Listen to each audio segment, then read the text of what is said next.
prices continued to tumble. Lehman Brothers was forced to declare itself bankrupt. The largest single point drop. The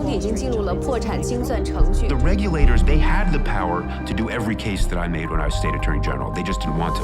I don't regard myself actually as certainly not as a partisan person. I don't even regard myself really as a political person. I regard myself as a person who's interested in and has been trained in policy analysis and is interested in policy questions. And now, to some extent, I guess I regard myself as an investigative journalist. In the 1980s, the financial industry exploded. The investment banks went public, giving them huge amounts of stockholder money. People on Wall Street started getting rich. I had a friend who was a bond trader at Merrill Lynch in the 1970s. He had a job as a train conductor at night because he had 3 kids and couldn't support them on what a bond trader made. By 1986, he was making millions of dollars and thought it was because he was smart. Maybe this marks me as naive, but when I started making the film, if somebody had come to me and said, we're going to find out soon that most of the major investment banks had made tens of billions of dollars by creating and selling securities that they knew were defective and making their money principally by betting against them, I would have said, no, people don't do that in the United States. But it turns out that they did. The techie who did all this gets very excited, runs to his computer, pulls up in about 3 seconds this Goldman Sachs issue of securities. It was a complete disaster. Borrowers had borrowed on average 99.3% of the price of the house, which means they have no money in the house. If anything goes wrong, they're going to walk away from the mortgage. This is not a loan you'd really make, right? You've got to be crazy.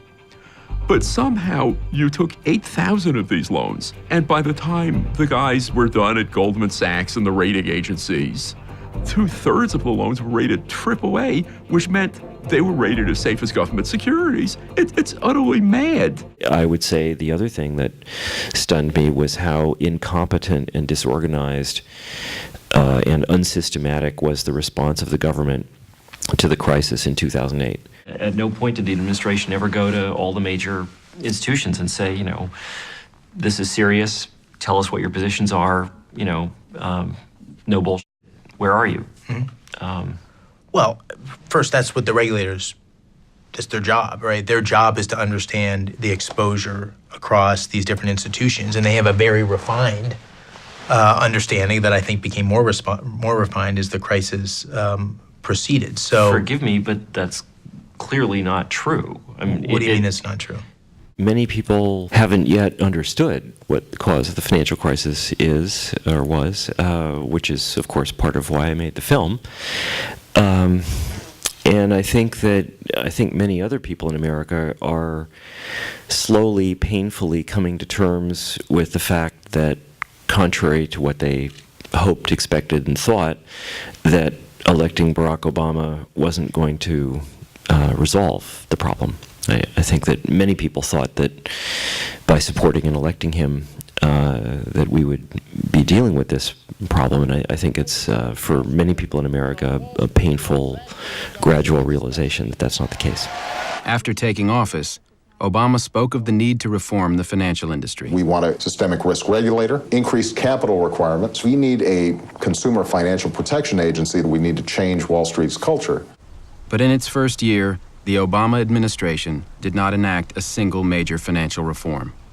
Addressing Obama and, quote, regulatory reform, my response, if it was one word, would be, ha. It does seem possible now that most of the $700 billion that was allocated through the TARP legislation will be recovered.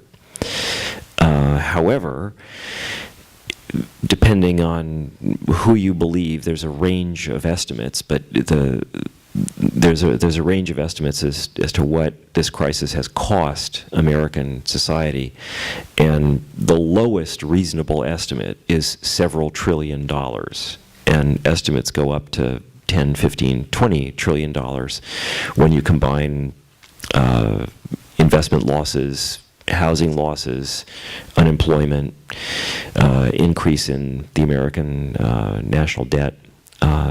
So this is an enormously costly thing to the United States and also to the rest of the world, of course.